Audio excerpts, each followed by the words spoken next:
Hello दोस्तों और India के future doctors and engineers, welcome to the show.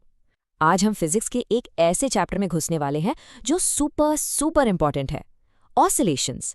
चाहे आप नीट की तैयारी कर रहे हो या जेई की, यहाँ से क्वेश्चंस तो आते ही आते हैं। तो let's get ready to master it. दोस्तों, अगर आपको ये वीडियो हेल्पफुल लगे तो लाइक ज़रूर करें, अपने फ्रेंड्स के साथ शेयर करें और नए वीडियोस के लिए चैनल को सब्सक्राइब करना ना भूलें।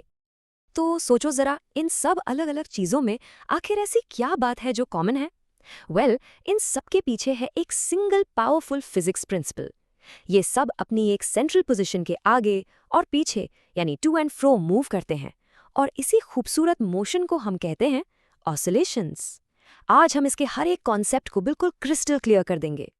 चलो शुरू करते हैं। Section 1, the basics. हम यहाँ बिल्कुल स्क्रैच से स्टार्ट करेंगे ताकि हमारी फाउंडेशन एकदम सॉलिड बने।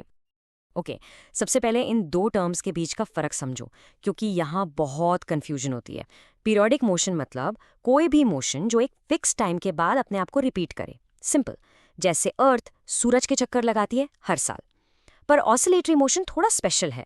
ये है तो पीरियोडिक, लेकिन इसमें टू एंड फ्रो मोशन होना जरूरी है, एक सेंट्रल मीन पोजीशन के आसपास, जैसे पार्क का झूला आगे जाता है पीछे आता है, राइट? और यही है वो गोल्डन लाइन जिसे आपको अपने दिमाग में लॉक कर लेना है। इसे याद रखो, हर ऑसिलेटरी मोशन पीरियोडिक होता है, आखिर वो भी तो रिपीट हो रहा है। लेकिन हर पीरियोडिक मोशन का ऑसिलेटरी होना जरूरी नहीं है। जैसे अर्थ का मोशन पीरियोडिक है पर टू एंड फ्रो नहीं है। इस एक लाइन को अच्छे से समझ लो और आपके कई MCQs आसान हो जाएंगे। अब आगे बढ़ने से पहले दो बेसिक लेकिन सबसे जरूरी टर्म्स। पीरियड, जिसे हम कैपिटल T से लिखते हैं, ये वो टाइम है जो एक पूरा ऑसिलेशन कंप्लीट करने में लगता है। और फ्रीक्वेंसी यानी नू, ये बताता है कि एक सेकंड में कितने पूरे ऑसिलेशंस हो रहे हैं। और इनका रिलेशन एकदम सिंपल है, एक दूसरे के उल्टे हैं। नू is equal to 1/T। Units याद रखना मत भूलना। चलो अब आगे बढ़ते हैं सेक्शन 2 में, जहां हम मिलेंगे इस चैप्टर के असली सुपरस्टार से, सिंपल हार्मोनिक मोशन, या जिसे हम प्यार से कहते हैं SHM। नीट हो या जेई, इस टॉपिक के बिना पेपर बनता ही नहीं है। देखो इस इक्वेशन को, ये है SHM का दिल, इसकी जान। कोई भी मोशन जिसमें पार्टिकल का डिस्प्लेसमेंट x टाइम t के साथ इसको साइन या साइन फंक्शन के हिसाब से बदलता है, वो पार्टिकल SHM कर रहा है। इस इक्वेशन को समझ लिया तो समझो आधा चैप्टर आपकी मुट्ठी में है। चलो अब इस इक्वेशन का पोस्टमार्टम करते हैं। ए है एम्पलीट्यूड, मतलब पार्टिकल अपनी रेस्टिंग पोजीशन से मैक्सिमम कितना दूर जाता है। सिंपल। ओमेगा है एंगुलर फ्रीक्वेंसी, ये मोशन की तेजी बताता है और इससे हम टाइम पीरियड भी निकाल सकते हैं। पूरा ब्रैकेट यानी ओमेगा t + phi कहलाता है फेज, ये किसी भी टाइम t पर पार्टिकल का एड्रेस एंड डायरेक्शन बताता है। और आखिर में phi, ये है फेज कांस्टेंट, मतलब जब हमने देखना शुरू किया t = 0 पर पार्टिकल था कहाँ। ठीक है, अब हम SHM की लैंग्वेज समझ गए हैं, तो सेक्शन 3 में चलो देखते हैं इसके डायनामिक्स को, यानी इसकी वेलोसिटी, इसका एक्सेलरेशन और इस पर लगने वाली फोर्स। याद है डिस्प्लेसमेंट की इक्वेशन?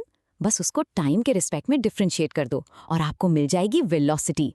नोटिस करो कि वेलोसिटी भी टाइम के साथ बदल रही है, ये भी एक साइन फंक्शन है। और वो छोटा सा नेगेटिव साइन, वो यहाँ डायरेक्शन का एक बहुत बड़ा राज बताता है। और अगर हम वेलोसिटी को एक बार और डिफरेंशिएट करें तो क्या मिलेगा? बिल्कुल सही, एक्सेलरेशन। अब जरा स्क्रीन पर देखो, क्या आपको यहाँ एक बहुत ही कमाल का पैटर्न दिख रहा है?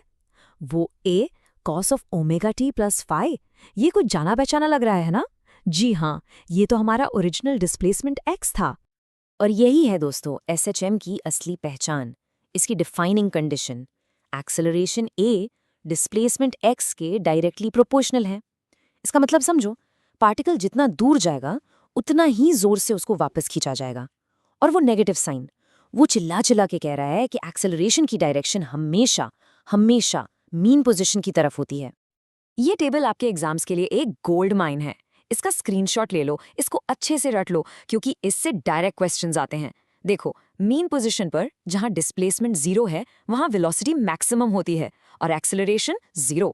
और एक्सट्रीम पोजीशंस पर जहां पार्टिकल पलटने के लिए एक पल रुकता है वहां वेलोसिटी 0 होती है पर एक्सेलरेशन मैक्सिमम होता है। सोचो, बिल्कुल एक स्विंग की तरह।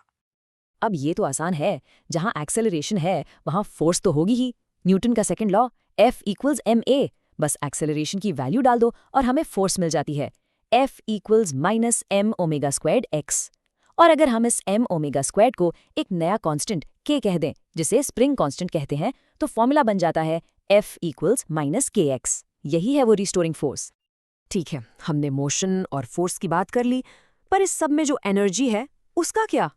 चलिए सेक्शन 4 में हम देखते हैं कि एसएचएम में एनर्जी का खेल कैसे चलता है, कैसे पोटेंशियल और काइनेटिक एनर्जी एक दूसरे में बदलती रहती हैं।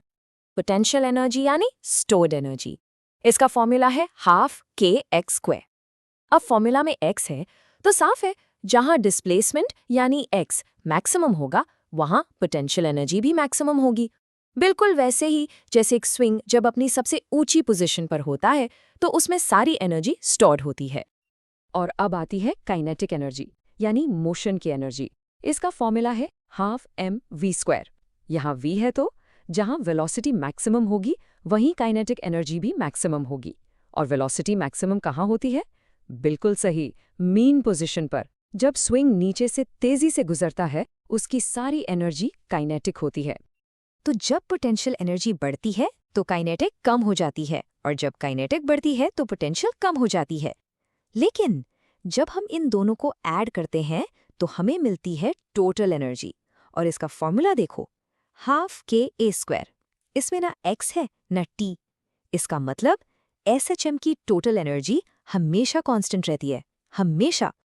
चलो अब आते हैं हमारे फाइनल सेक्शन पर। अब टाइम है कि हमने जो कुछ भी सीखा है उसे एक क्लासिक रियल वर्ल्ड एग्जाम्पल पर अप्लाई करें, द सिंपल पेंडुलम। ओके, इस डेरिवेशन से डरना नहीं है। चलो इस पजल को साथ में सॉल्व करते हैं। स्टेप 1, रिस्टोरिंग फोर्स लिखो, F is equal to minus mg sine theta. Step 2, छोटे एंगल्स के लिए एक अप्रॉक्सीमेशन यूज करो, साइन थीटा बन जाता है थीटा। स्टेप 3, अब एंगल थीटा को डिस्प्लेसमेंट x से रिलेट करो। स्टेप 4, इस नई फोर्स को F is equal to minus kx से कंपेयर करो और आपको k की वैल्यू मिल जाएगी। और स्टेप 5, बस इस k की वैल्यू को टाइम पीरियड के फॉर्मूला में डाल दो, एंड दैट्स इट। और इतनी मेहनत के बाद हमें मिलता है ये the golden formula, T equals 2π√L/g। इसको अपने नोट्स में बड़े बड़े अक्षरों में लिख लो। और सबसे इंपॉर्टेंट बात क्या है, टाइम पीरियड सिर्फ पेंडुलम की लेंथ L और ग्रेविटी G पर डिपेंड करता है। जो बॉब लटक रहा है उसके मास m से इसको कोई लेना देना नहीं है। ये एक बहुत ही कॉमन ट्रिक क्वेश्चन है एग्जाम्स में। चलिए अब आपकी बारी। मैं आपको एक चैलेंज देता हूँ। एक सेकंड्स पेंडुलम है जिसका टाइम पीरियड अर्थ पर 2 सेकंड्स होता है। अगर हम उसे चांद पर ले जाएं, जहां ग्रेविटी अर्थ से 6 गुना कम है, तो उसका नया टाइम पीरियड क्या होगा? थोड़ा सोचो, फॉर्मूला अप्लाई करो और अपना आंसर नीचे कमेंट्स में लिखकर बताओ।